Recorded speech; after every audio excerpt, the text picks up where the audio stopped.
Hello, everybody, and thank you for joining us for another session in our 2021 Climate Action webinar series.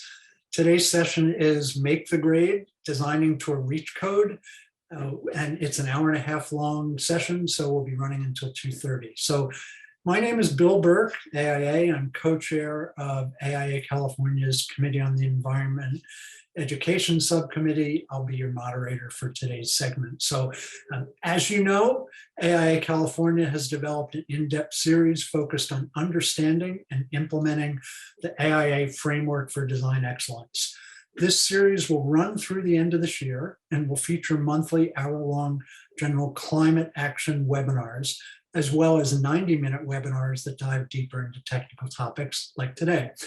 Additionally, AIA California has partnered with various organizations such as Energy Code ACE, who's presenting today's program, to bring bonus content to you in the comfort of your own office, wherever that may find you.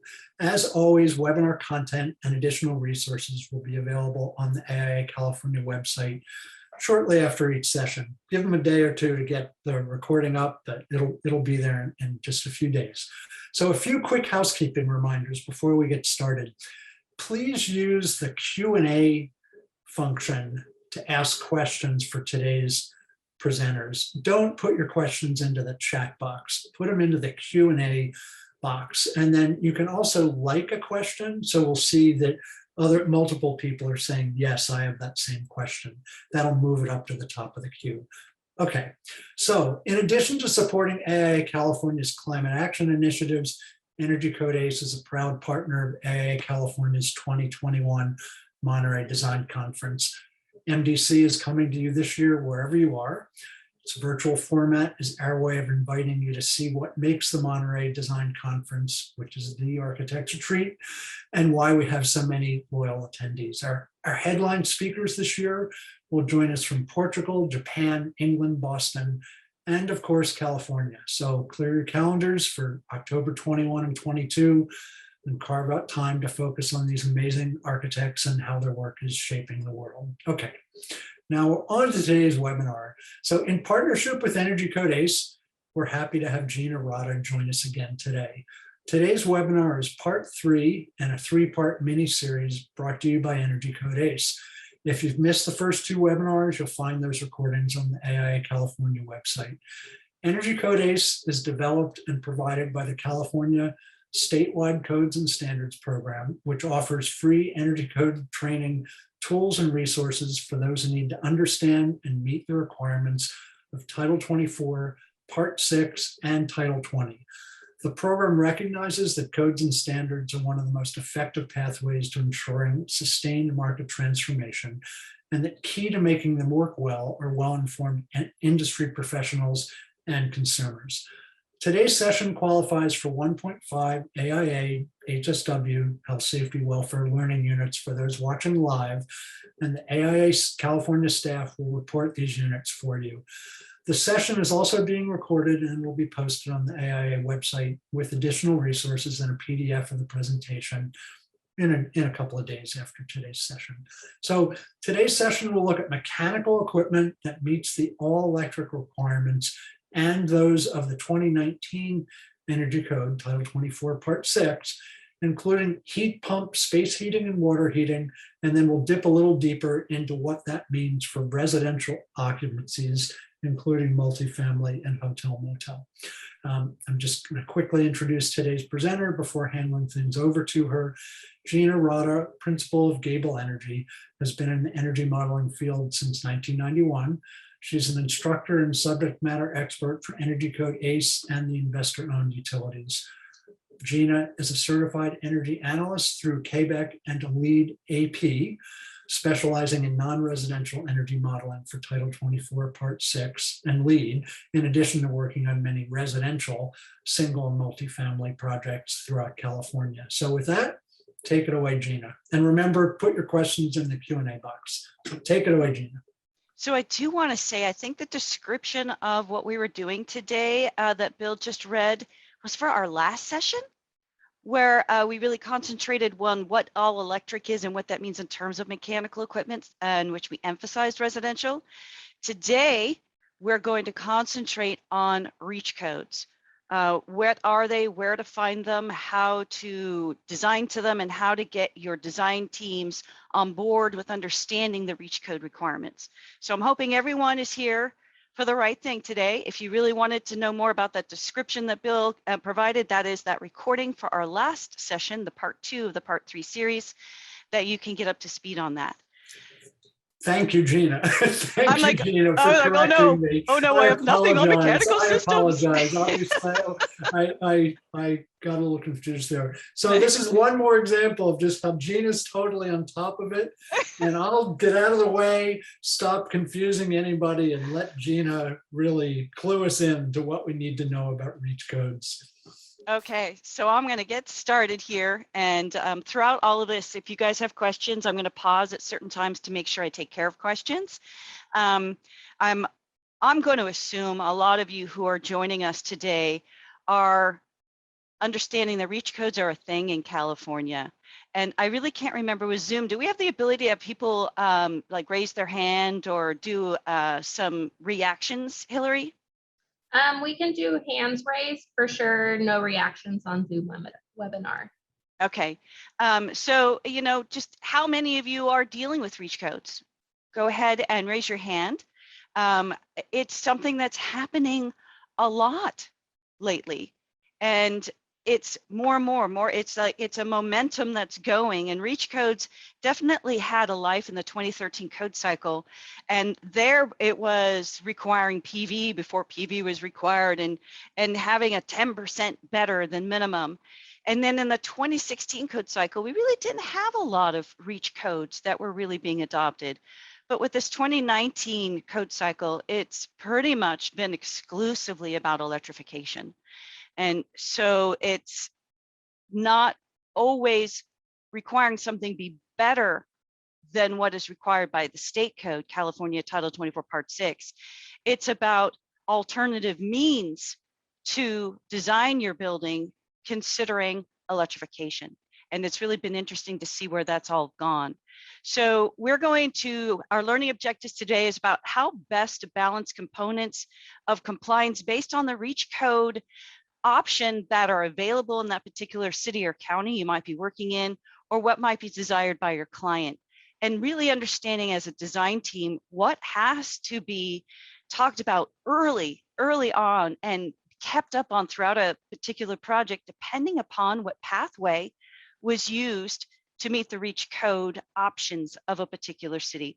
And we're definitely going to look at, well, how do you even find these reach code requirements? What kind of resources are out there to make sense of them? So I always have to start first with the basics. And the basics are, well, let's talk about what the California State Code is. What are the compliance options? Because that's going to be important when we understand what our reach code options might look like. And really understanding your compliance margin in terms of how we're showing compliance to either state or above minimum state requirements. So California State Code has really been concentrating on cost-effective energy efficiency measures. And it's the basis of the code. The Warren-Alquist Act requires that any energy code requirement that goes into effect has to show that it's cost effective, that the energy saved with that building feature that's being regulated by the energy code will generate enough energy savings to pay for itself. And that has been one of those things I'd like hang my hat on when I talk about code with my clients. There has been a new flavor added in the around 2000 regarding encouraging renewable energy sources. So then that's when we started hearing a lot about zero net energy and this and that and so forth. And what are we doing for residential versus commercial? But a shift has happened, and it's been a really tight shift. And all of us have been on this big boat that's shifting so quickly. We kind of like, oh, is the ship going to break? Am I going to be tossed off the ship? And how those are really coming into play in terms of being a code requirement is at the local level via reach codes. And these reach codes is where we're really seeing the goals for California to reduce carbon emissions and equally encouraging grid harmonization. Now, you're really going to see a lot of that as what was then further adopted with our next code cycle, the 2022 code cycle. And we're going to end our time with each other taking a look at some of the big things that are coming with the next code cycle that really took into play much of the stuff that's happening with REACH codes. So always remember, when we're talking about the energy code, we have to think about the layers of the requirements of the energy code. Our mandatory measures are the first building block. And these are measures that are found to be cost effective all the time, everywhere in California, all 16 climate zones, and for all scopes of work. And layered on top of that is our prescriptive measures. And the prescriptive measures now, their cost effectiveness is based on type of project, non-residential, residential, multifamily. It's based on scope of work. Is it new construction? Is it an alteration? And it's very much dependent upon location. The 16 climate zones, what's cost effective in terms of energy savings with how energy is being used by that building at that location. We have the ability to trade prescriptive measures all the way down to mandatory minimums. And you sometimes are taking some tremendous penalties to get that type of flexibility with the performance approach. And when you take tremendous penalties to try and get down to a mandatory minimum, because that might make more sense to your building design, well, then you're going to have to do equal energy savings so that the balance is at the end, you're equal to what you're allowed or based on in the prescriptive approach, but you're just changing where that energy penalty and savings is coming from. And we find for most non-residential projects, we see the performance method a lot as is associated with the envelope, really wanting to get flexibility with the envelope. But as we're dealing with REACH codes and we're dealing with electrification, we really have to look at how is the performance method pushing things even a little bit further of how now we're looking at overall building design. I have always found it frustrating as an energy consultant when I get brought onto an office building job and the architect's been moving right along and they've got this beautiful design and mechanical's been moving right along doing their design and the electrical engineer's doing theirs. And then they submit for permit. And then it's realized that no one was really talking to each other when it comes to how they showed compliance to the energy code. And now all of a sudden, who's going to show compliance to the envelope? That's almost always what gets left out of the picture. And there is what now that we're at 100% CD, and we might have to redesign because we haven't thought about how design teams are working with each other towards goals. And we have different goals that are going to dictate that communication that needs to happen earlier and earlier and earlier. And one of those steps is, well, let's talk about what is that standard design? Does everyone truly understand what that standard design was? And that's why we had the first two parts of this series. Part one, we really talked about, do you really know what standard design is for envelope? And when are you wanting trade-offs? When you understand that in terms of your building design and where are those trade-offs going to come from. We then also talked a lot about what the standard design was for mechanical systems in terms of an all-electric building and how that might dictate how teams have to look differently at the envelope. And now we're going to be looking at it in terms of how about now we have a REACH code that says you have to, the standard design now is changing. And the standard design is going to change whether you get the choice to use natural gas equipment or not, or that we're just going to say you have to be 10, 15, 20% better than minimum to even build in our city, or other features like CalGreen, what you might have to do for parking infrastructure. And it's really then changing what is that proposed design? What is your proposed design as then now this new criteria that's above and beyond state code, which is now a REACH code. And one thing I got to tell you, REACH codes, I think maybe 2 of the 69 REACH codes currently to this day adopted in California, only 2 look similar to each other. All of them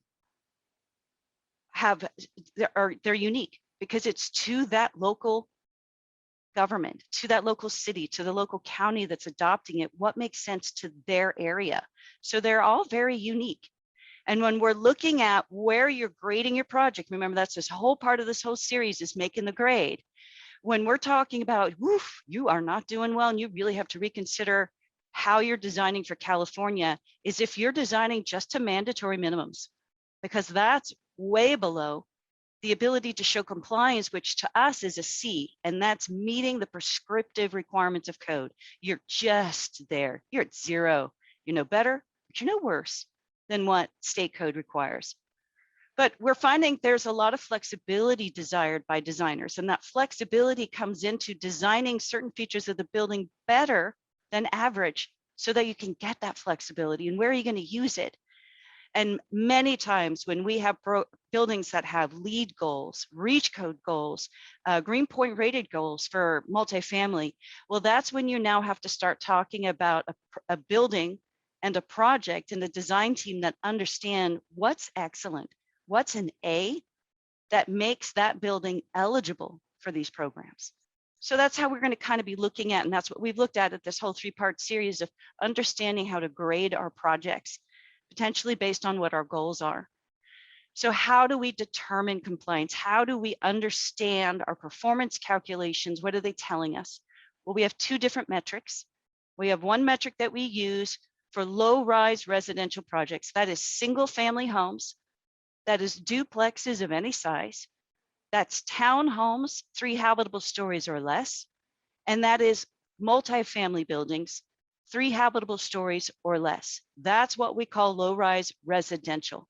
And we are looking at an energy design rating in which we have 2 goals for those buildings, because the state goal to get low-rise residential into a higher efficiency and really looking at renewables had a higher, faster target in terms of when we're going to meet those goals than our non-residential, high-rise residential and hotel motel projects. And those 2 buckets are efficiency. We've always had efficiency. How are you doing on insulation, windows, mechanical efficiency, lighting, wattage allowances? But what they added was this total EDR flavor, which is all about flexibility. It's about PV systems. It's about battery. It's about using some grid harmonization controls that allow that flexibility in terms of compliance to the code, but also flexibility with how it's speaking to the grid. And so when we talk about flexibility these days, flexibility has multiple meanings. And we're looking at a total compliance margin that needs to be 0 or greater. And the higher the margin, the more energy efficient plus renewable energy conscious is the building. When we talk about high-rise residential or high-rise multifamily, non-residential buildings and hotel motel buildings, we're not measuring EDR. We only have 1 bucket still for those buildings, and that's building efficiency. And this is where additions and alterations for low-rise residential construction lives. It does not have the 2 bucket approach. That's only new construction for low-rise residential. So for all the other buildings and all our other scopes, we have TDV. What time is the energy being used of the day, of the year?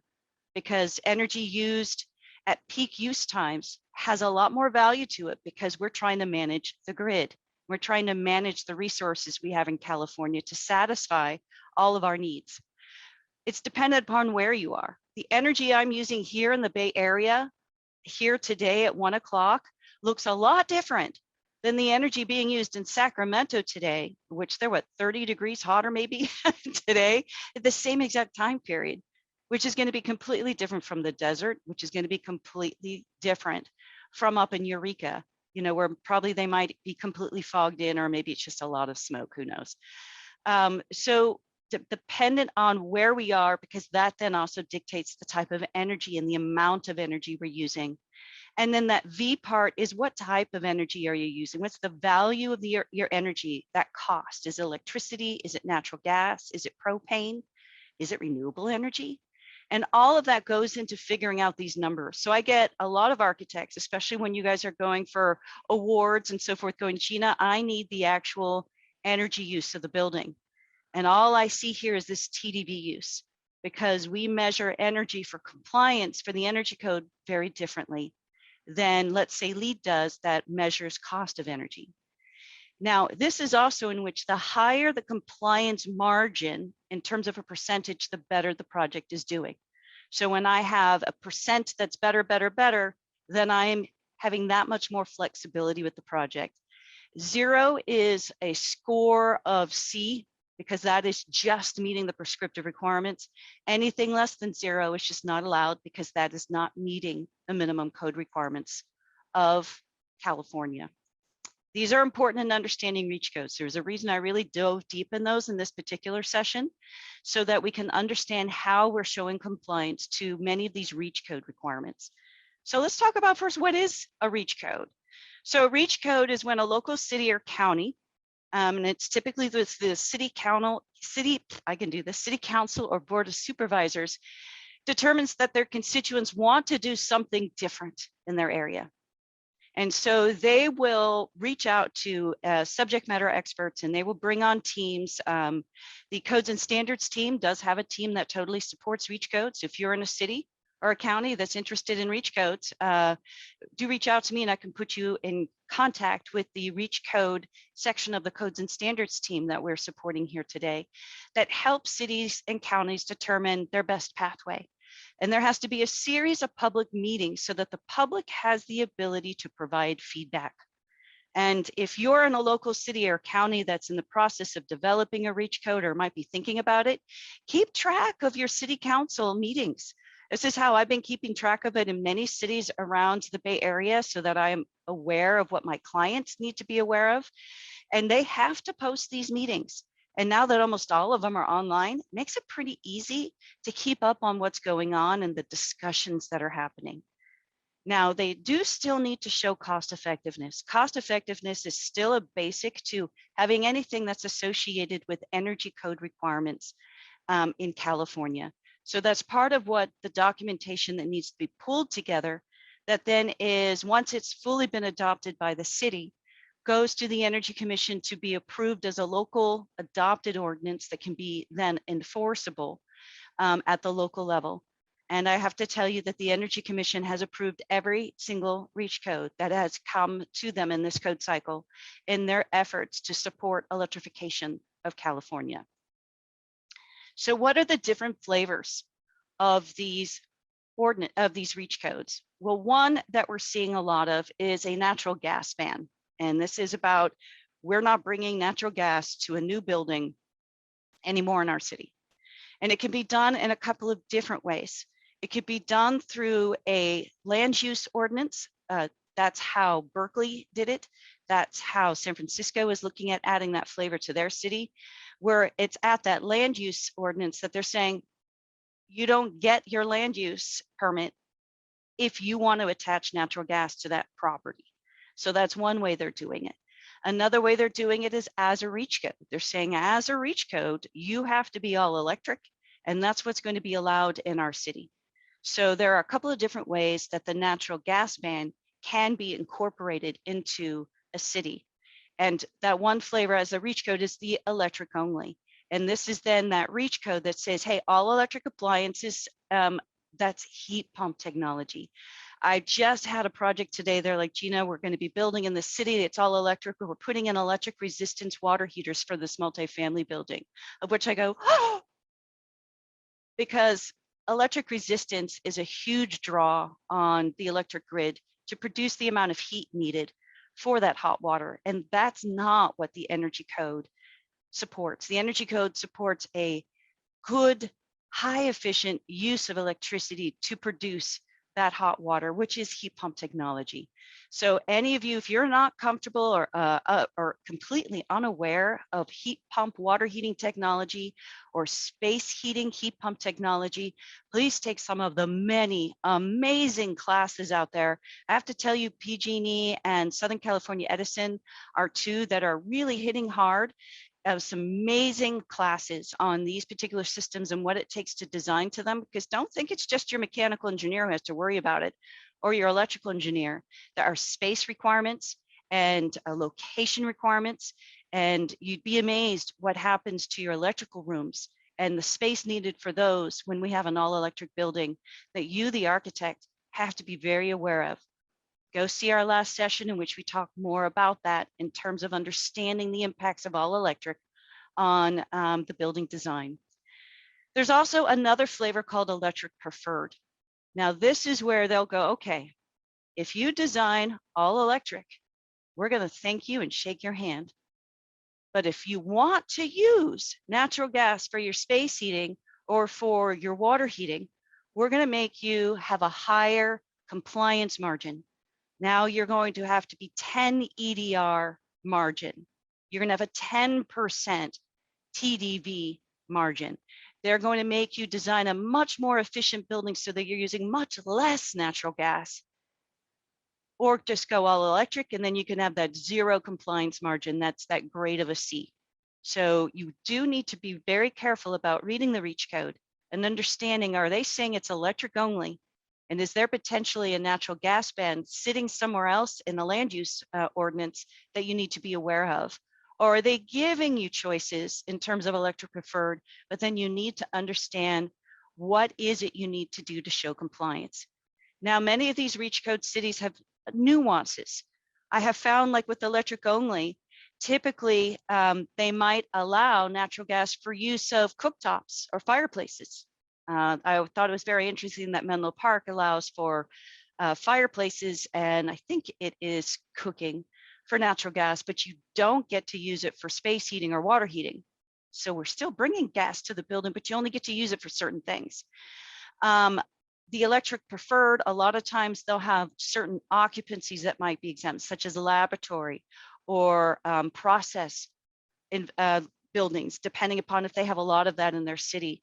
Or they may have that it's kitchens that are for-profit kitchens might be exempt from these requirements, but other cities don't have any exemptions for those type of occupancies and have to think about, what are we going to design that's going to work for those spaces and work for the client? Where are we going to find these REACH codes? So I really want to spend some time on where we can find the REACH codes. There are a couple of different ways, but this is my way. So I'm going to show you all of Gina's favorites. www.localenergycodes.com. That is a codes and standards program. I got to tell you, I'm all about codes and standards. And this is also where you can get in contact with the codes and standards REACH codes team to get help for a city or county ordinance that might be considered. And you'll see that we have 5 buckets here. 5 buckets are building efficiency renewables. That's the one that's been really, really popular. We're finding more that some cities, non-residential buildings have no PV requirements currently under the energy code. And in these cities, you're going to put PV on those buildings, even if the energy code says you don't have to. And there's quite a few of those happening. Electric ready. This is where, okay, we're going to let you put in those gas appliances, but we're going to make you pre-wire and have the load available for the future heat pump technology that we want to have in place in that building. We want to give the user of that space the ability to, when their gas equipment needs to be replaced, they don't have to do a complete overhaul of the building, and the infrastructure for that future all electric appliance is all there and ready to go. And I can't think of one REACH code city that has electric preferred, meaning you do have the choice to do natural gas, but you have to have a higher compliance margin. All of them additionally will require electric ready any place there's anything that's using gas. There's a lot of savings associated with saving water. There aren't so many going on here, I have to say, and these are mostly in terms of process plants and process environments. So we're not going to talk about that today. Audits and benchmarking, that's something San Francisco has been doing for quite a long time and still do have those requirements in San Francisco.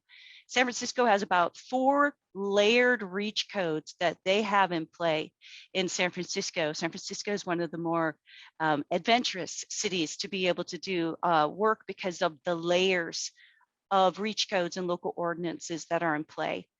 And then again, process loads has its own bucket also. We're just going to concentrate on building efficiency and renewables, and electric ready are the 2 buckets we're really going to look at. And there's different ways you can find REACH codes. Do you want to find a REACH code based on the city or county? I'm doing work in Berkeley. I just want to know about Berkeley. Or do you want to look up ordinances based on ordinance type? I want to look at everything that is electric preferred versus I want to look at everything that is electric only. I want to look like building type. I want to look for everything and what's going on with multifamily buildings. Or do you want to just go straight to the ordinance language? I got to tell you, you got to put your code, you got to put your lawyer lenses on when you read these ordinances, because they are definitely legal language, and you do have to kind of blur your eyes a little bit. And we do have some tools that will help you with being able to break down those ordinances. So let's go through these. Let's look at how we're going to find them by city or county. Well, on that localenergycodes.com site, there is this tool called View the Interactive Map. I love the interactive map. And the interactive map gives you the map of California. And you just go right in there and you either can say the city name, you can even put in the address, and it's then going to zero in on that particular location. So here I put in San Francisco. So it's showing me and highlighting in orange where the reach code language or the ordinance stuff that is applicable to the San Francisco area. And look over here, there's this, remember I said there's layers, and that San Francisco definitely has had the benchmarking as a reach code for a while now, a couple of code cycles. They also have the local ordinance requirements regarding non-potable water reuse. They are an electric only city. They also have increased EV charging CalGreen requirements in San Francisco. And our favorite sustainable roof, or I like to call the roof ordinance, that is still in play in San Francisco. And we also do have, for most new construction, you'll either have to do LEED or Greenpoint graded or some other type of above code program in San Francisco. So this is an example of a city that has layer upon layer of requirement. And you also can see how it has it by year. I want to see everything that's applicable to the 2019 code. Here it is for 2016, because these do live per code cycle, and they have to reapply to get them to apply to the current code cycle. Got to tell you, San Francisco has reapplied for all their layers of their ordinances, and all of them are still in play, not only for 2016, but the current 2019 code cycle. So I want to look again, I might want to look at a different resource. So this is the BuildingDcarborg site, and there's a lot of great information here. And here they have this great download. I got to tell you, it's a little hard to find. So I really strongly suggest bookmarking this or making sure you get the handout so you could get your hands on this particular link to be able to get this active local government effort PDF. Here they do again have it listed by city, and it's a nice grid of what is going on. Now they don't give you that quick access to the ordinance language that I love about the local energy codes website, but I also like seeing things in more than one way so that I truly make sure I understood it. So I do suggest that everyone, if you're working in any of these reach code cities, that you have bookmarked both local energy code ACE and the decarb site. So now let's take a look at what would it look like if I'm looking by ordinance type. Now, right below, and here I'm back on the localenergycodes.com site, I am going right below where that beautiful tool is for the interactive map, and I have a View Adopted Ordinances button. And I have to tell you, this is what I use every single time. I love the map where I can show my clients what's going on, and it's just kind of fun. And you can see where all the reach code cities are kind of grouped. There we're starting to get more and more areas above and outside of the Bay Area. The View Adopted Ordinances gives me this beautiful PDF that's broken down into 3 components. And that first component is all the cities and counties, what their local adopted ordinances are. But it also allows you to go to one of the tables in that PDF that's just all electric, so that you can just go straight to, okay, I need to really dial in on where is all electric. And then the third table is devoted to EV charging. There are a lot of pretty aggressive EV charging requirements here in the Bay Area, San Jose being the most stringent. And I would say San Francisco being the one that represents most of the other cities. They're not all the same. So really, please, you have to make sure to be looking at the exact ordinance language to understand what's going on in your project for your city. Here I'm back at BuildingDcarborg, and you could see that they're breaking it down by the different reach code type. Natural gas infrastructure moratorium, so that's like that land use ordinance. The all electric reach code, electric preferred. So again, different ways to be finding this information. You want to find it by building type. Again, this particular handout, the View Adopted Ordinances from localenergycodes.com, is my favorite way of doing it because they have columns dedicated to single family, low-rise multifamily, a column dedicated to high-rise multifamily. Those are multifamily buildings for habitable stories or greater. And then a column devoted to, I like to call it everything else, non-residential. So I really like the fact that these particular tables break out my different occupancies for me. By building type, the buildingdecarb.org also then breaks down the different building types. They go in a little bit more depth. Here we see city-owned property, we see retail, we see office. The thing is that most of the ordinances, retail and office, have the same requirements. So there's a lot more breakdown, but it might not be as useful. The localenergycodes.com site is where we can find direct links to the ordinance language. And also they added just recently the municipal code link. Now we don't always have these, but I really like these. If we have cities that have an excellent online municipal code tool, this takes me right to that online resource specific to the city. Otherwise, what I get here when I click the ordinance link, it's going to be what was submitted to the Energy Commission and what was approved. You can also find it on the interactive map at Local Energy Codes. If I dial in here, so we looked at San Francisco before, and I look at these different options, and if I click any of them, I will see it will give me a quick little rundown of what the requirements are for that particular flavor of reach code in San Francisco.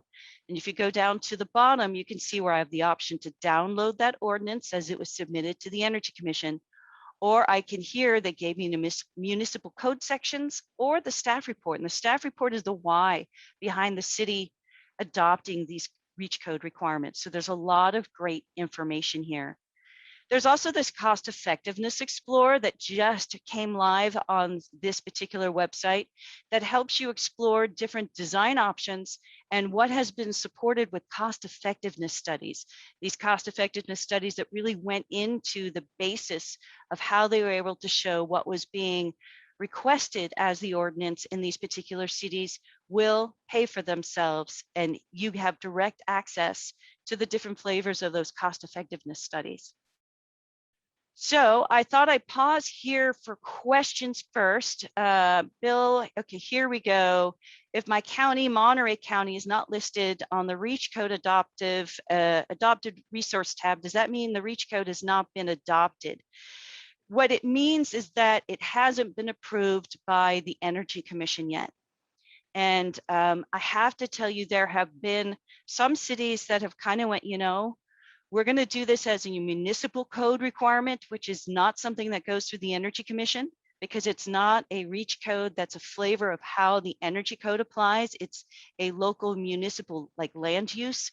And that does not have to be approved by the Energy Commission. It could be that it's on the docket to be approved by the Energy Commission and it just hasn't come up. They only do monthly meetings once a month. So it might be on the docket for next month.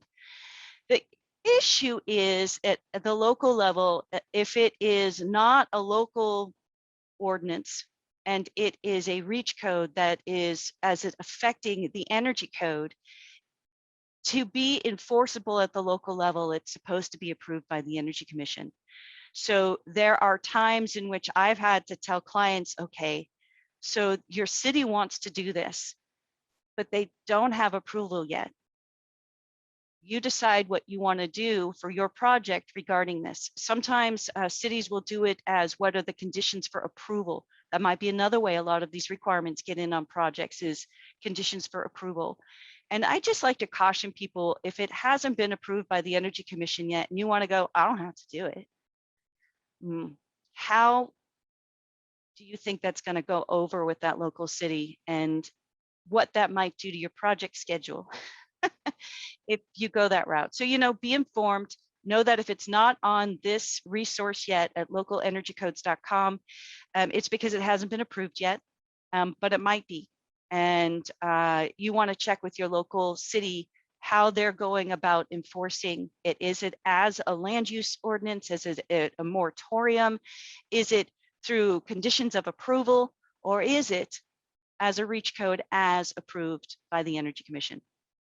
So I wanted to show you guys this website, and I thought we'd go around and play with this a little bit. So I am going to go to this website, and here we are at the localenergycodes.com website.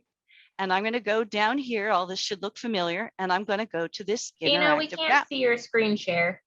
Dang it, really? What did I do Mhm. wrong? Let's try this. Can you see it now? There. Yep, there we go. It was the second button. There was a second button. Okay, I've got the second button. I'm going to go back to where I was before. And I have it bookmarked because I go to this every single day, so I can get back to it so very quickly. So I'm going down. Some of this should be looking familiar. This is where you can go if you want to find out more about how to adopt a reach code. But I'm going straight down to the bottom where the interactive map is. And I'm going to go to the interactive map. And I would like to hear from you guys. If you guys can please put into the chat, what city would you guys like us to explore? Put into the chat what city it is that you would like to support. What do you want to look further into? I'm hearing Santa Monica. Anyone else? Otherwise, I'm going to go with Santa Monica. Palo Alto just appeared in the questions box. Palo Alto in the questions box. Well, they didn't follow your directions, Bill, so I'm not sure I'm going to listen to that one. Okay. Gina, You guys, yes? before you go ahead, one person just typed in a question asking, could you repeat or explain again how a reach code is enforced? And so if it is a local ordinance or a reach code that is tied to the energy code, how the energy code applies to a project, which is a building code, it is enforceable once it's been approved by the Energy Commission. So that's that, hey, if it's not, it might be on the docket to be approved, but not approved yet. It's not really enforceable yet. Or they might have done it through a land use ordinance, which has nothing to do with the building code. So it does not have to be adopted by the Energy Commission because it's not anything they have to have control over. Or it could be through an entitlement to the project. So a lot of times I find a lot of these local requirements are put in through the entitlement associated with the specific project that's done with the planning department. There are so many ways that these can be incorporated. And what we're looking at now of localenergycodes.com are those that are supported via the energy code in terms of we're changing how the energy code applies in our local area. Does that help? Well, Gina, I think just correct me if I'm mistaken here, the simplest answer would be it's enforced in the same way that Title 24 would be enforced. It's just that your compliance requirements are more strict than Title 24. So the local building department jurisdiction will enforce your code. So you need to document that you've met the reach code to draw your building permit. And your reach code changed how the code applies to your city. There are a lot of cities that they change how the fire code applies in their cities. There's a lot of local ordinances that might change the flavor of how the state building code applies in their area. This is just like that. So it is changing how the energy code is enforced by your local government. So it's going to look, feel like it's just going to be unique to your city. And it means that you have to be aware of what's unique to your city. You can't assume anymore that the energy code requirements are exactly the same in every single city in California, because they aren't anymore. Thank you, Gina. Okay, so I hear Napa here, and I'm going to do Napa because I just was talking to the County of Napa Building Department just yesterday. So I just typed into here Napa, and it should be doing something. Come on, there you go. Napa. Gosh, dang it. I don't know why it doesn't want to work. It's because it's being looked at by many. So what I'm going to do is I'm just going to zero in on the Napa area, and you can see there's no orange. And you see how there's like no orange in this whole area? That's Napa. Oh, here we are. Napa's down here. That tells me there is no reach code in Napa. Okay. But we also had someone who stated Santa Monica, but you could see as I'm going through San Francisco and the Bay Area. We're going to get rid of this.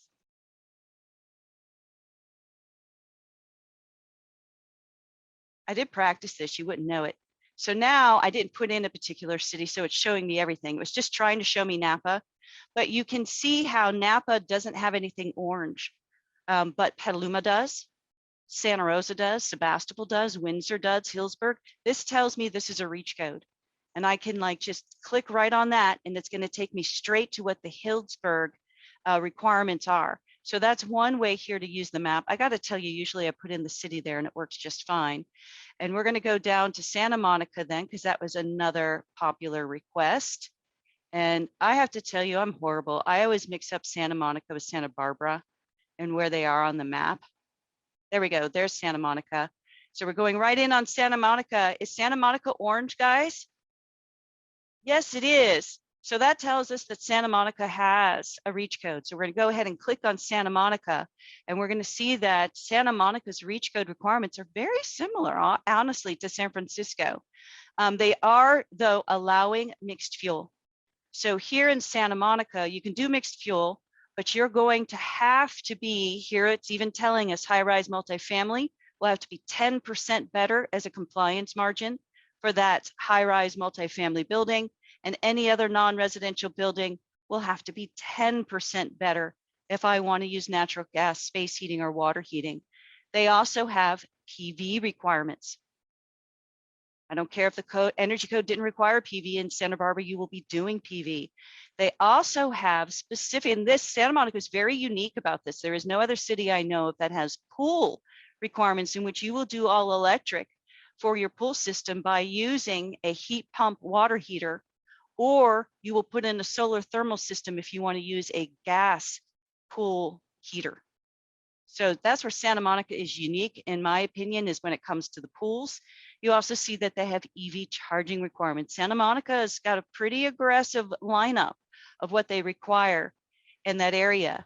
But you can see they are surrounded by other areas that have reach codes. What's unique about Los Angeles County is theirs is all about cool roof.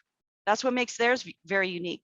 LA County is the only county that has a reach code that really looks at just what's your roofing material? What are you allowed to use for roofing material in this area? And they had these same requirements in the last code cycle also. So I'm hoping you guys are seeing the value of being able to look at this map, if anything, to just be looking around and seeing what cities do you work in a lot. And I'm going to go back to my presentation, and we're going to move on. And we're going to move on to what are the different flavors of the reach code. So we just got a little preview of that when we looked at Santa Monica. Now, when we look at, now I'm just concentrating on residential systems. And if we have a city that says it has to be all electric, that means we're using heat pump technology for water heating. And heat pump technology is always has a tank, always, always, always. There's some new technology maybe coming out that might be tankless and heat pump, but it's not approved for California yet. We could talk about it, we can dream about it. But right now, what we're talking about is heat pump. And we're also talking about heat pump for space heating. And there are actually some really nice credits in the energy code when we start using variable capacity heat pump systems such as ductless mini splits. So that is something that technology we've had for quite a while, and there's some nice compliance credits for that type of equipment. So it might even, by going all electric, you might have some flexibility.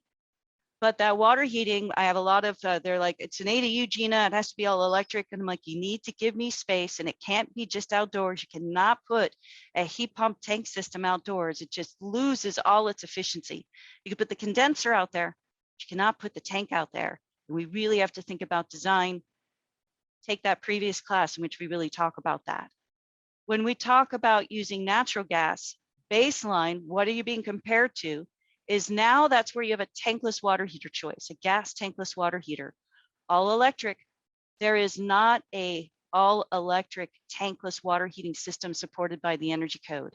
There are electric resistance point of use water heaters and boilers, but you will take tremendous penalties in the performance calculation trying to use that system. I'm not saying you can't ever do it, because if you have enough building efficiency, you can, but I've gotten it to work twice in my lifetime.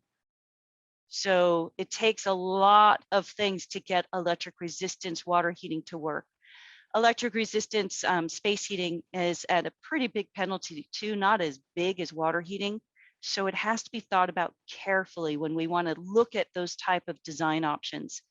If we're going gas, your standard equipment you're being compared to is just your standard minimum efficiency per the federal guidelines in terms of a gas furnace, whether it's ductless or ducted. So let's talk a little bit more about natural gas bans. So the cities that have natural gas bans currently, this was as of last week when I put these slides together, is Alameda, Berkeley, Morgan Hill, Petaluma, San Francisco, San Jose, Santa Barbara, and Santa Cruz. Now that's to date. I'm not saying this is it. I'm saying this is where it is to date. I do expect to see more of these happen actually. And I wanted to highlight the exceptions. So exceptions are typically for essential services, life science, or for-profit kitchens, like I indicated earlier. Sometimes residential cooktops and barbecues, but don't count on that. And some of these cities allow exceptions for ADUs specifically, but some other cities don't. Each city is unique.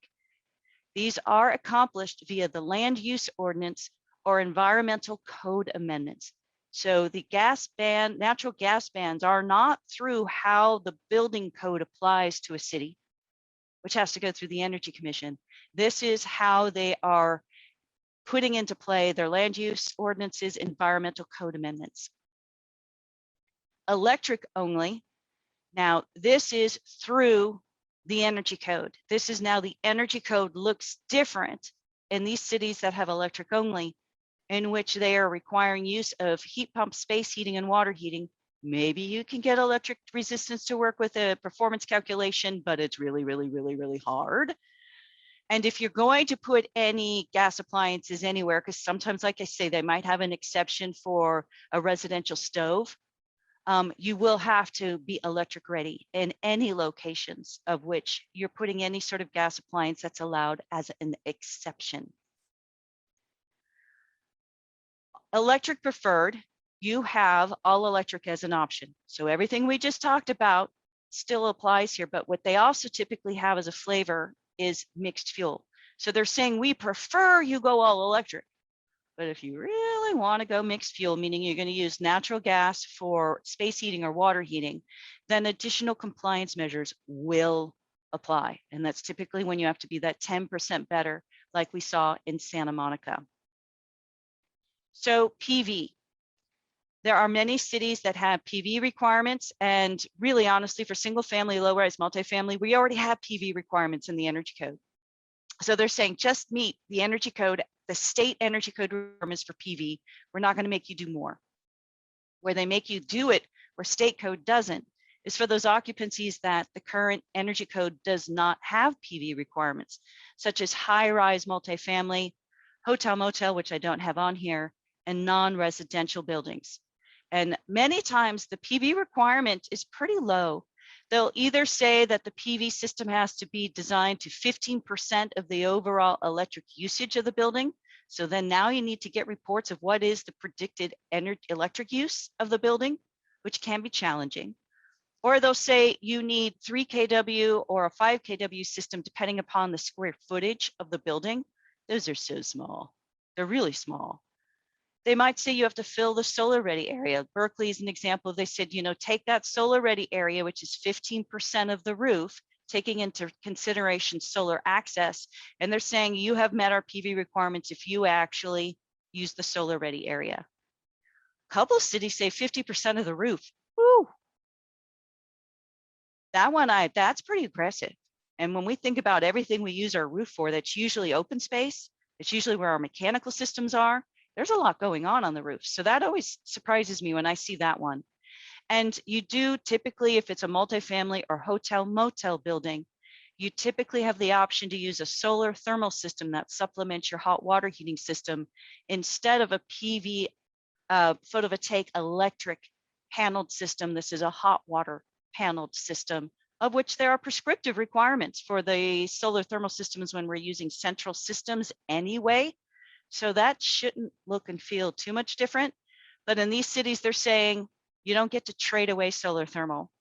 Because many people use the performance approach to trade away the prescriptive solar thermal requirements for multifamily and hotel motel. They're saying you're going to do it or you're going to do PV. Pick one. You're going to have to do it. As I said, Los Angeles County is very unique in which they're the only city or county, I keep saying city, county that has a cool roof requirement. Many cities have CalGreen voluntary tier requirements. So they might say, okay, CalGreen tier 1 is going to be required in our city. And that typically is additional compliance margin, like a 10% better, and also additional EV charging ready and EV charging installed, and other water saving measures would be applicable in those tiers. EV charging is another one that is unique, but there are some common themes, such as for single family, that you have to put an EV ready space and or EV supply the equipment. You're going to actually install the EV charging station.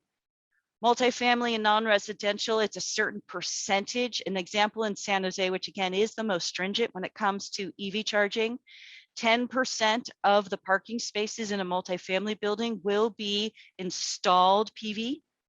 20% will be EV ready, in which that infrastructure and the it's all ready to go. You just don't have the charger there.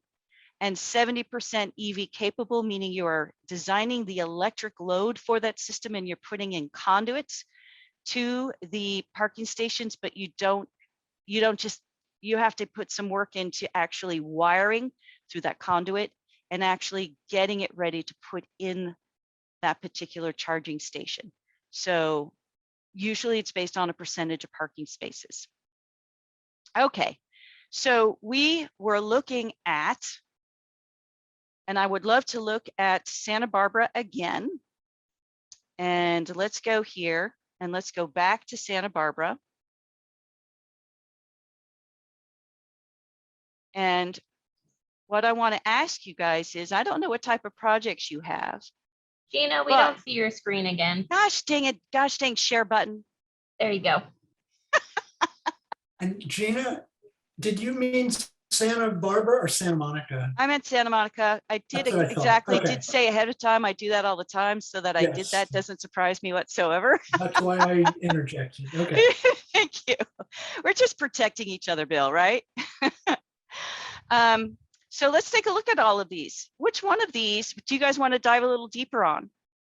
So we have the mixed fuel option, what the PV requirements are for non-residential multifamily and or low-rise residential additions. That one, I just did a project in Santa Monica and we really had to look at it. We're adding on to an existing home and there's PV and EV charging requirements for additions in Santa Monica. That's the only city I know of that has requirements for additions associated with the code.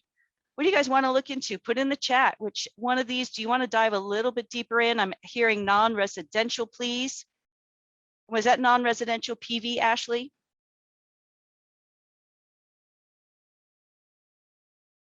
Anyone else? It looks like just Ashley has. Okay. Well, Ashley's the fastest and she's the one actually typing in there. You were just a little too slow there, Dwight.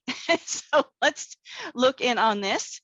And here we see that for non-res requirements, new and major additions, you have to put in 2 watts per square foot of that entire building. That's pretty intense. Let's actually look at the ordinance language. So I'm going to go ahead and download the ordinance. Down, there we go. Just have to hit it 3 times. And here, this is how typically ordinances are set up. So they always start off with, this is why we want to change the state code of how the energy code applies in our city. And they talk through the legal language of how and why. Here they did the cost effectiveness studies, they did the local meetings, here's exactly when they did the meetings and the different task force they had with the city, what went behind putting this reach code into place. Then they state the purpose. And I find it usually is very useful to get this. It gives you a nice general overview of what's going on. And then it goes in and talks about exactly where in the energy code things are changing, and then where it might be connected to a municipal code or a local amendment. And here they give you then definitions. What I love about this Santa Monica, you get less stringent requirements if you engage a certified energy analyst. That's a certified CEA through CABEC, California Association of Building Energy Consultants. If you use one that is an active CEA, you might only have to do 3 points instead of 4 points in terms of an EDR margin. You might have to only do 9% instead of 10%. And I have to say, as myself currently being a CEA, I've gotten some projects based on this because they want that flexibility. And I strongly, strongly believe in the CEA program like no one's business. Okay, this is my favorite question to ask out there. Guys can tell me in the chat, what does it take to be an energy consultant in California? What do you have to do to put up your shingle saying, I'm an energy consultant? What qualifications are needed in California to be an energy consultant? Bill, I know you know. Do you want me to interject? Yeah, I do. We got Tracy finally. Well, not much of anything other than Nothing. Yeah. I like to say you just have to click your heels 3 times and say out loud, I am now an energy consultant. So the CEA program was supported in large part by the statewide codes and standards team to set a qualification, set an exam, Betsy, just like you're saying, don't they have to pass exams? They set an exam. Now it is voluntary. This certification program, it's a really aggressive test. They have to learn that they know the code, that they know how to model. They have set certain ethic rules, and they have to keep up on continuing education units, very similar to what you guys have to do as architects. And that gives you confidence that you have someone that has had to go through quite a bit to prove they know what they're doing. And that's why I strongly recommend people really look at using certified energy analysts as they move forward, and especially in understanding this all electrification and what it means in terms of options to your projects in meeting the code. You don't have to, but here in Santa Monica, you get some leniency for using one, so that's always good. And then they go on to talk about what are those specific requirements. So here they're saying for the solar photovoltaic requirements for low-rise residential, just meet the code, and we're going to call that just fine. And here is that, here in Santa Monica, they're actually saying you just have to use a CEA. You don't get any special credit. You have to use a CEA. So it's, we love you, Santa Monica. And we go through and we can really read what are these different requirements. Here they then go into how the CalGreen Title 24 Part 11 code requirements are changing. So I wanted to give you guys an example of being able to dive into this language. It is very much legalese, but it does make sense at the end of the day, especially if you're comfortable reading this type of language, then you're going to go, I know how to do that, Gina, and understand why you're all up in arms about it. And I'm going to go back and hopefully remember to share and click the blue button. Hillary, how did I do? Looks great. Oh, My gosh, my last time I'm doing that and I seem to do it just fine. So let's talk about our last major component here of my talk with you guys today. Design, before I get here, I should check. Bill, do we have any questions I should be answering at this time? I think we're mostly caught up, Gina. Okay, great. Okay, design team approaches. So first of all, I'd like to show you a little bit what's going on in California, what our next code cycle is looking like, and then really kind of talk about what is your design team approach. Have you thought through what your approach is? What is your, we want to see, we want above code, or maybe you want to start talking to your clients and your design team that you have. We want to be prepared for the 2022 code cycle. We want to be, Bill and I were talking right before we went live today, and he was talking about some design firms that are wanting to be prepared and understand how to completely design PV and battery for the next code cycle, which I'm like, yay, I love hearing design teams saying, we want to be prepared. So let's go through a little bit of history. This is just over an 8-year span. This is what's crazy to me. Just in 8 years, this is how things have changed. In the 2013 code cycle, if you were to use a heat pump water heater, you took a penalty. Can you, I just say that out loud now, and it just makes my soul hurt a little bit. You could not take credit at all for variable capacity heat pump technology, such as mini ductless split systems. And there was absolutely no PV or battery even discussed when we were talking about how you're meeting the energy code and what type of compliance options do you have. Then the 2016 code came along. Heat pump water heaters are still a penalty. Still no credit for variable capacity heat pump technology. We did get a PV credit. This is when they were trying to incentivize people to really start thinking about PV. And I don't know if you remember, the 2016 code is when the high performance walls and high performance attic requirements became part of the residential code that threw everyone for a tizzy. So this was something they put in there like, okay, you want some leniency towards that rigid insulation on your walls and the 2 layers of insulation in your attics? How about putting in a PV system? So that was how they were trying to incentivize PV. Still nothing about battery. Okay, how about this current code cycle? Wow.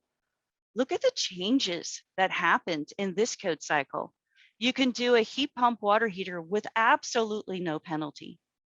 There's nice credit for variable capacity heat pump systems such as mini ductless split systems. PV moved from the credit category to required category and is now a prescriptive requirement for new are able to engage battery credit for our low-rise residential projects. Don't quite have it for non-residential yet, but you know. You guys ready for what's happening in 2022? Ta-da. Okay. So these are requirements that will go into play for projects that go for permit as of January 1st of 2023. So starting next year, if you guys are designing for projects, especially towards the end of the year that might go for permit in 2023, you have to be up on this. And you have to start thinking about what it means to your designs. This first one, heat pump HVAC systems and heat pump water heating systems are going to be baseline for most climate zones and most building types. Not all climate zones. Heat pump doesn't do beautiful when it's really cold. So climate zone 1 and 16 have some alternative measures, shall we say. Some building types don't work well with heat pump just because of how much load they have. But I got to tell you, the majority of the building types I'm seeing and I work with are going to be having this heat pump, water heater and space heating baseline. So what does that mean? I want a gas furnace. I don't want a heat pump, Gina. I want a gas furnace. I am not going to move with the times. I'm going to learn nothing new.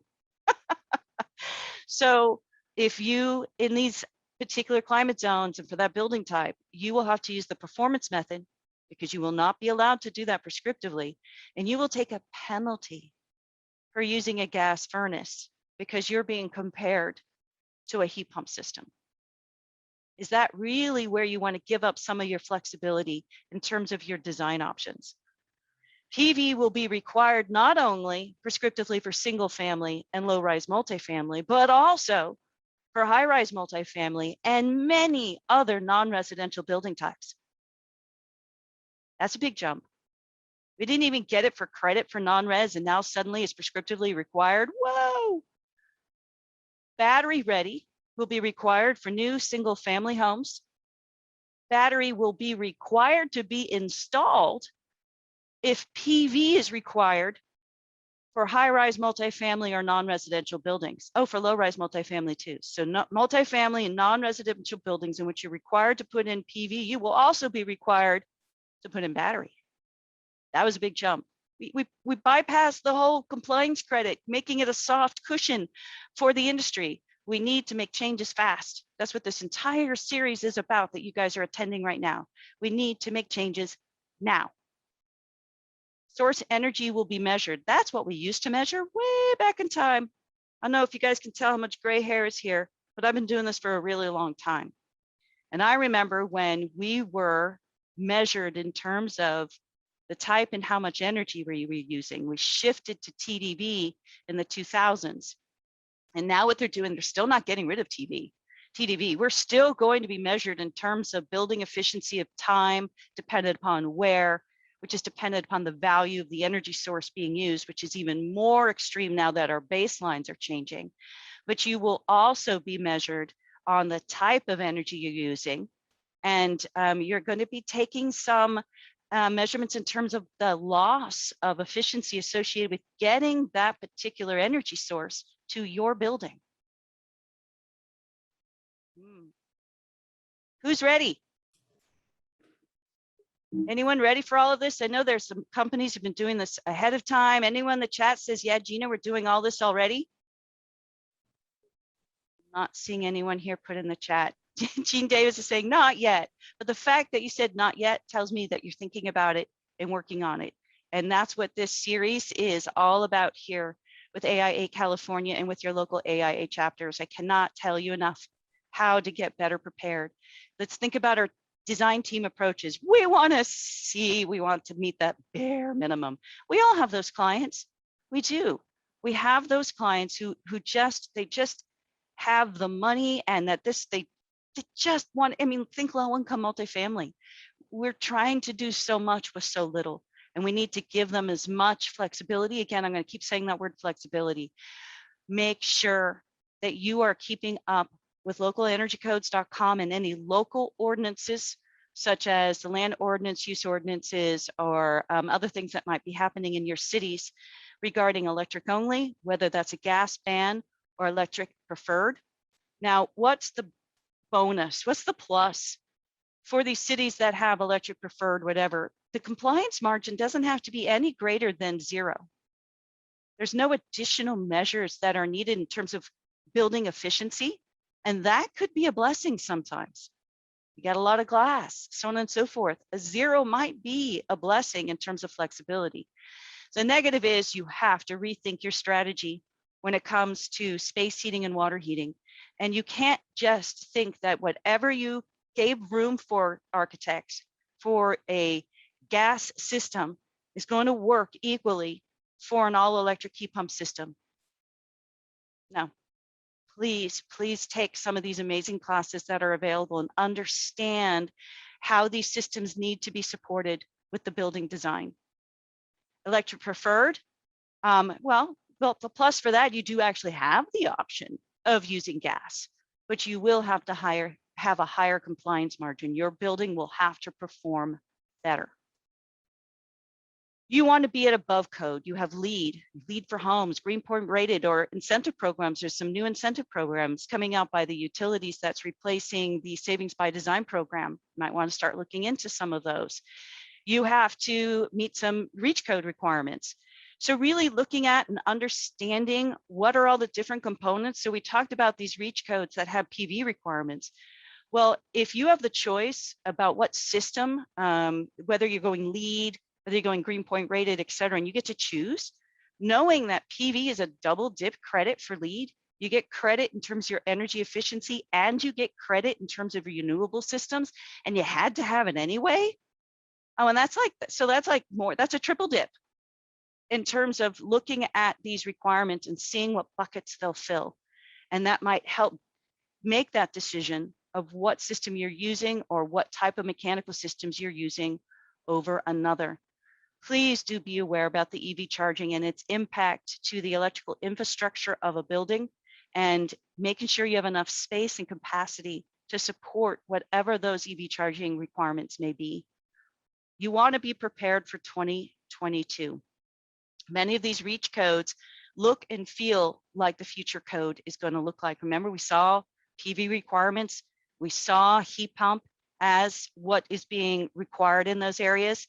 What this code cycle is going a little bit beyond in terms of what they're doing for battery. So start looking at that. Maybe even if you don't work in REACH code cities, start using that website and getting yourself familiar with the REACH code components, and do that exercise. Have someone in your company who's getting up and is in charge of all the environmental stuff in your offices. Have them take some of your key projects and put it through a REACH code flavor and discuss as a team what would be done differently. What would you have to consider in terms of design? How will you need to change how you're designing your buildings when we consider these future code requirements? Will you need to start getting your design teams started earlier? Would love to hear in the chat. I mean, what do you guys think? How soon do you guys get your design teams all pulled together? I have about over 200 clients, and I have about 10% of them pull us in, the energy consultant at schematic design. It's only 10% of our clients.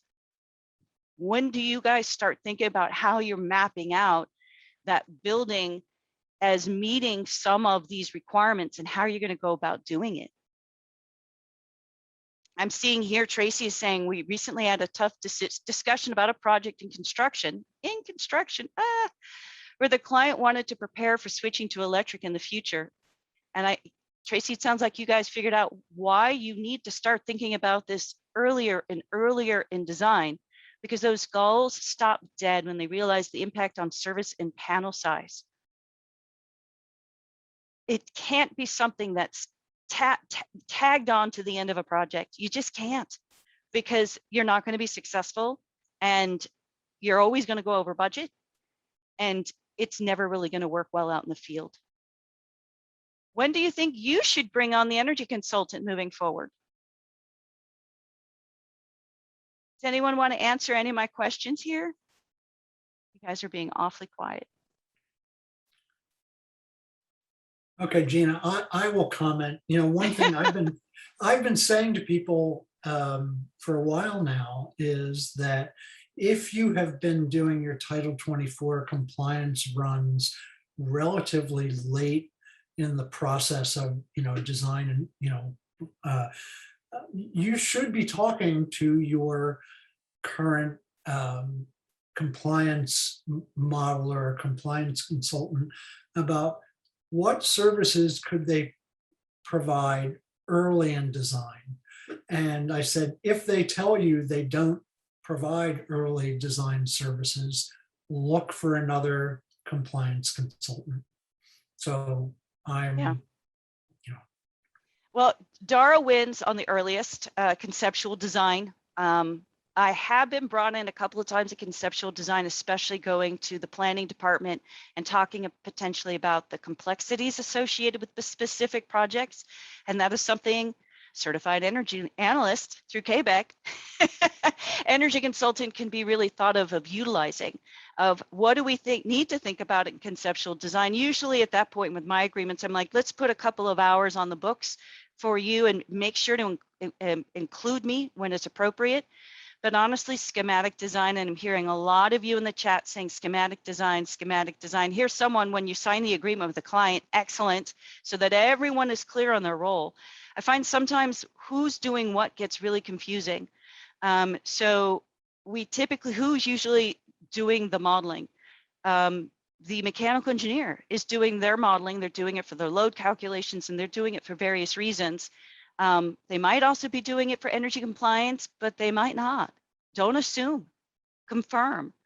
You might also be having the green consultant be doing a lot of this work, we at Gable, we decided not to go and do all the green stuff. We wanted to be really, really, really good at the energy code. But that has been a detriment on many projects because many people are looking for one person who can do it all.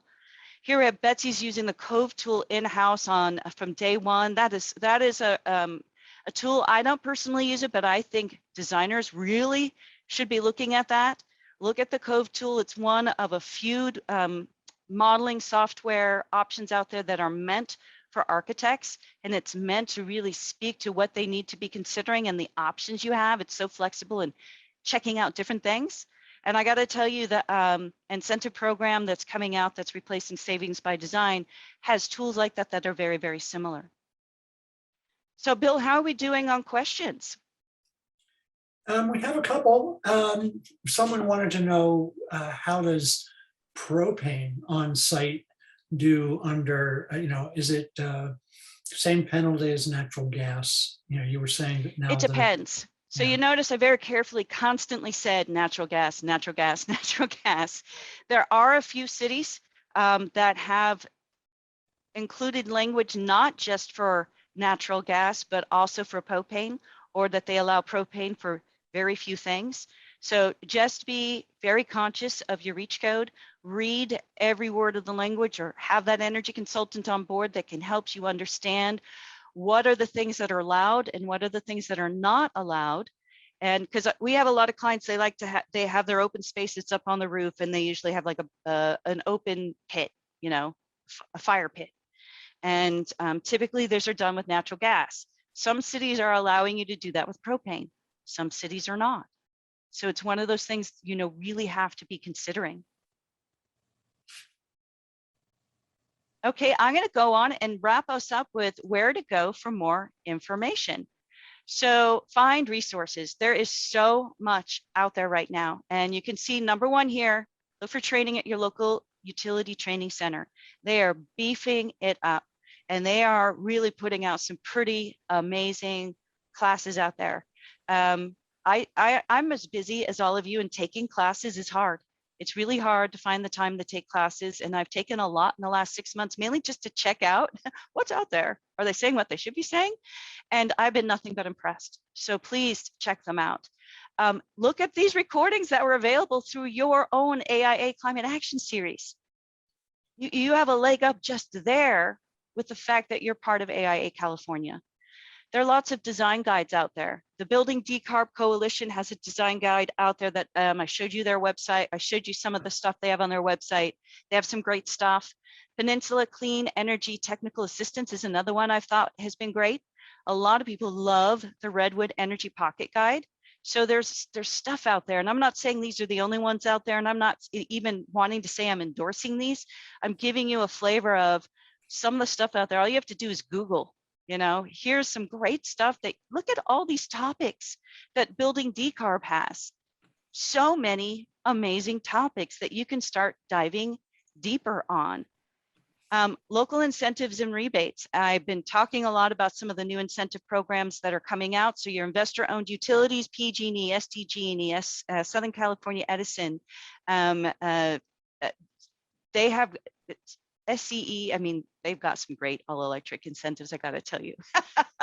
Check out your regional energy networks, BayREN, SoCalREN, 3C-REN. They're doing so much work, and they're providing not only incentives, but training. Your public utilities, SMUD, LADWP, they are doing so much work in this arena. Community choice aggregators. It's amazing to me that I grew up in Sonoma County, and what they've done for the rebuild efforts and electrification has been amazing, absolutely amazing. And here is a place, the Switch is On is an org. They have a get started link that lists all the available rebates. So this is one of those bookmarks, and constantly maybe keeping track of what's going on out there. The CPUC is really wanting to push heat pump technology, and there's rumors that in the works that there might be some really nice heat pump incentives coming out very, very soon. I, of course, got to tell you about what we have in Energy Code ACE. We have, this is I've taken a lot of the content I've talked to you guys about out of our standard essential courses. These are 2-day courses. So it's 2 half-day classes We have one for residential, and I've been pushing this with you guys with all 3 parts of the series. The next one will be happening end of November. We also have one for non-residential that will be happening the week before in November. And also what we have, I thought the what's new for non-residential buildings, this was for 2019. I do have to tell you that Energy Code ACE is starting to come out with what's changed, what's new. I think we call them what's new. Martin Dodd puts those out through all of the utilities, and they are available through the Energy Code ACE website. The residential what's new went live last week, and the non-residential what's new and will be coming out in a few weeks. So be looking for those also on our website. If you need to know more about EDR, that whole how we're measuring low-rise residential buildings, we have a fact sheet for that. Want to push that local energy codes site again, because it is part of our statewide codes and standards team. And I just think this website is amazing. One of my favorite tools on the Energy Code ACE website is Q&A. These common questions that people are asking and that are answered by the Energy Commission through the blueprint or even through the manuals are all here where you can find them yourself, which you can also send in your very own question. And we answer typically within 24 hours to be able to get you guys up to speed on all of this. We're here for you. The best way to experience the Energy Code ACE website is to set up an account. We don't spam you, I swear to God.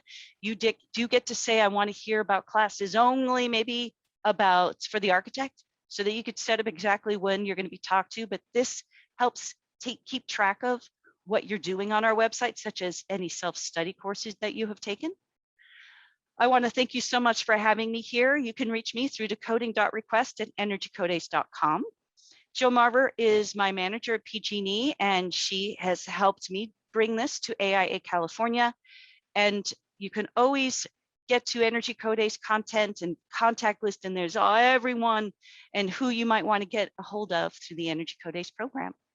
And I also see that Dave Ittner is here. He is our lead at Southern California Edison, and I know he's another great person that you can reach out to. And then we also have Jeremy Reef at San Diego Gas and Electric that would also love to help you if you so need to get help in your local area. Any last questions or concerns or anything like that, Bill? No, I don't see any questions. We've got a couple of minutes left. How about if I editorialize just a little bit? That Bill, I mean, would it really be a session without you if you did not editorialize? So some of you, so I'm retired. I'm Bill Burke. I'm an architect. I'm on the AIA Committee on the Environment Education Committee. Some of you may remember me from one of my previous incarnations. For 20 years, I was the architect on staff at PG&E's Pacific Energy Center in San Francisco. I remember close to 20 years ago, talking to an architect about, increasing the energy efficiency of their buildings and, and sort of increasing renewable energy in the grid. And they said to me, well, what's really going to happen if we don't do this? And I said, well, I read pretty broadly. And I said, what I'm reading is if we really don't get a limit on greenhouse gas emissions globally, California's environment, two big things will change. First, California will just be nonstop wildfires. And I said, the other thing that will happen is modest increases in temperature will result in precipitation falling as water, not as snow, and that we use the snowpack as our storage medium for the state's water supply. And so as you raise that snow level up, you don't have snowpack in the summer, and that would have a huge impact on water supplies, which could affect the viability of agriculture in many areas of California. And they said, well, when do you think this would start to happen? And I said, again, 20 years ago, I said, well, from what I've read, 50 years from now. So I said, fortunately, I probably won't be around to see it. Well, I'm seeing it. And so I realized that many people say this is adding to cost of the buildings. I saw someone said it will add to utility bills. Well, I think, again, as Gina was saying, if you start early, it is less likely to have less of that impact. The other thing to just think about is that in some ways, in many ways, it is stabilizing your utility bills. So to the extent that you are adding battery storage, that you are able to draw on your batteries during those points when the utility grid may be at its most expensive point. So again, if it's properly integrated, it's trying to balance cost and the viability of agriculture in California. I mean, it's hard for people to believe, but many state universities have pieces talking about how agriculture is endangered because of climate change. So with that, I've probably said enough. Fantastic job. On that happy note. Always, Gina. Well, no, I'm just really what I'm trying to say is, it's a big deal. It's a big deal. And that, yes, it has cost implications, all the more, and so does the collapse of agriculture. And that all the more reason that you need to understand the requirements and work in an integrated fashion to make a good building that cost effectively begins to do this stuff. I love that sentence. Okay. Thank you, Gina. Thank you to everyone for participating. Thank you to AIA California for hosting. And I think Hillary said that the slides will be available later today. I always say give them a day or two, you never know when they might have something else that comes up. So with that, thank you, everybody. And Hillary, I'll let you take over and shut us down. Just one more thing to add for everyone. We will give you AIA continuing education credit within the next day or two. So expect that to appear on your transcript within the next week or so. Thank you, Gina. Thank you, Energy Code Ace. Thank you. Hillary, can Bill and Gina